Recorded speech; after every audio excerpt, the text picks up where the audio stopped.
So welcome back to the Sick Podcast Anvil Show. I'm CJ, this is Clyde, and we have a special guest, tight end for the Indianapolis Colts, Drew Ogletree. Glad to have you. Appreciate you being. I already messed it up. See, no, but that's fine. No, just keep it running. Don't stop. All right. But yeah, so we're going into a new year. So it's new year. It's just like, how are you feeling health wise? Like, how are we feeling about this year coming up? I'm feeling great. Been out here working with my guys over in the training room, been getting me right. Spent some time over in Arizona training.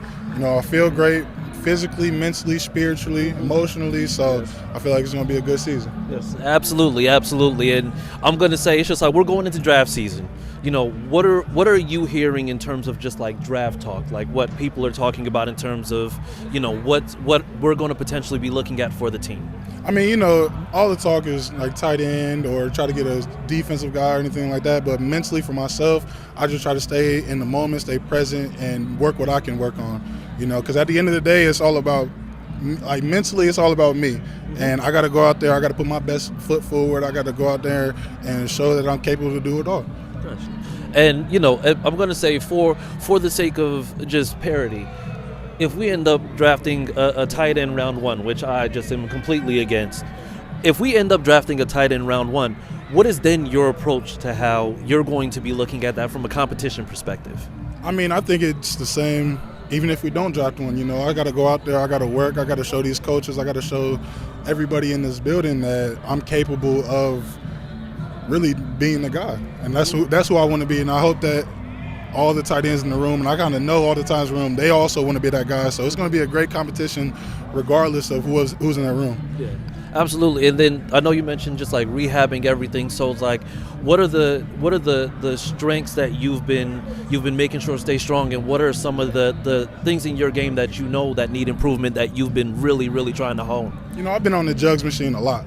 Jugs machine. I actually learned how to juggle this past offseason, so I'm trying to incorporate that in my pregame routine. You might see that on the field here and there. But no, I've just been working on my footwork and my hand placement in the run game because I feel like being a former receiver, being turned to tight end, that was one of my weaknesses coming in. So that's one thing I've been trying to hold in on. I think that last season I kind of shown that, hey, this guy can go out there, he can put his hands on the ends and win. So just trying to keep working on that, and then obviously always working on my mental game, trying to stay sharp on that end, trying to stay in the playbook, know everything. So yeah, absolutely. All right, man, I'll just ask a couple. I know you got to go out there. So I heard you tell the kids out there you had goals. Can you tell our fan base what your goals are for this season, catch-wise and like your yardage? Man, my goal, at least 500 yards, at least 5 touchdowns. Like that's the bare minimum. Like I see myself doing great things, but we got to work. We got to strive to be great. And then one thing I want to say, we've had some tough years since you've been here. Like, what motivates you as, now a vet, to bring this whole team together? What can you do to make this a different season than what it's been the last 3 years? Man, just continue to lead by example, do the right thing. It's weird saying that I'm a vet now in this league. I feel like I just got in here yesterday. Yeah. But, just leading by example, showing these young guys like, hey, just work. Consistency is the key to everything. I feel like the more consistent you are, the better you're going to get. Just every day, one step forward, getting better. All right, man. Well, I think that's all we got. I know you got a bunch of things. You got one more. All right, I'm going to give it Chris one more time. Yes. Okay, for the sake of controversy, week 1. Yep. Who do you want to send to throwing you that ball?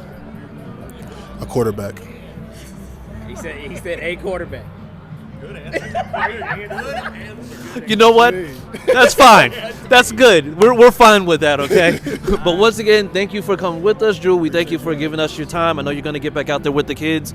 And once again, this has been Chris and Clyde with the Sick Podcast Anvil Show. And we'll see you guys later.